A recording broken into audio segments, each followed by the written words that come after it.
మంచిర్యాల జిల్లా లక్షట్టిపేట పట్టణంలో IB guest హౌస్లో BRS party working president KTR జన్మదిన వేడుకలను బీఆర్ఎస్ నాయకులు అత్యంత ఘనంగా నిర్వహించారు. ఈ సందర్భంగా మండల మున్సిపాలిటీ బీఆర్ఎస్ నాయకులు, ప్రజాప్రతినిధులు, పార్టీ శ్రేణులు కలిసి కేక్ కట్ చేసి జన్మదిన శుభాకాంక్షలు తెలియజేస్తూ సంబరాలు నిర్వహించారు. కేటీఆర్ తెలంగాణ అభివృద్ధికి విశేషంగా కృషి చేసిన దూరదృష్టి గల నాయకుడని బీఆర్ఎస్ నేతలు కొనియాడారు. యువతకు ఆదర్శంగా నిలుస్తూ ప్రజా సంక్షేమం కోసం నిరంతరం పనిచేసే నాయకుడిగా కేటీఆర్ ప్రత్యేక గుర్తింపు పొందారని పేర్కొన్నారు. రానున్న రోజుల్లో కేటీఆర్ నాయకత్వంలో బీఆర్ఎస్ పార్టీ మరింత బలోపేతం అవుతుందని, ప్రజల ఆశీర్వాదాలతో తిరిగి అధికారంలోకి వస్తుందని నాయకులు విశ్వాసం వ్యక్తం చేశారు.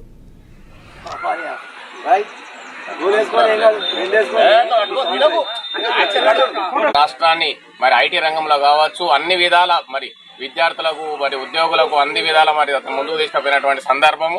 గౌరవ కేటీఆర్ గారు మరి ఆయన ఇంకా మున్ముందు ఇంకెన్నో ఇటువంటి మంచి బర్త్డేలు చేసుకొని రాబోయే రోజులలో ఇంకా ఉన్నత పదవులు సేకరించాలని చెప్పేసి కోరుకుంటూ అందరికీ నమస్కారాలు. BRS party working president KTR గారి జన్మదిన సందర్భంగా మరి వారు చిన్న వయసులో రాజకీయంలోకి వచ్చి అంచెలంచెలుగా ఎదుగుతూ మరి తెలంగాణ రాష్ట్రంలో కేసీఆర్కి ఎంత అభిమానం ఉందో మరి అంత అభిమానం సంపాదించుకున్న నాయకుడు. మరి వారు సుఖ సంతోషాలతోటి మరి వారు ఇంకా ఆయుర ఆరోగ్యాలతోటి మున్ముందు బీఆర్ఎస్ పార్టీని, తెలంగాణ రాష్ట్రాన్ని అభివృద్ధి పథంలో నడిపించాలని ఆ భగవంతుని ఆశీస్సులు కూడా వారికి ఉండాలని కోరుకుంటున్నాం. పార్టీ అధ్యక్షుని కాకుండా మంత్రిగా ఐటీ రంగాన్ని హైదరాబాద్లో ఒక వెలిగించి యువతకు ఎంతో ఆదర్శంగా తీసుకున్న మరి నాయకుడు. అదేవిధంగా రాబోయే కాలం కేటీఆర్ గారిని ముఖ్యమంత్రిగా చూడాలని బీఆర్ఎస్ పార్టీ కాకుండా తెలంగాణ రాష్ట్రం కూడా మరి ఎదురు చూస్తున్న సందర్భం.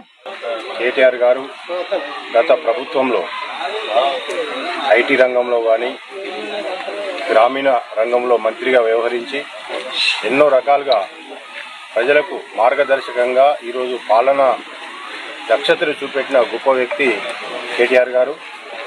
వారు ఆయురారోగ్యాలతో చల్లగా ఉండాలి. రాబోయే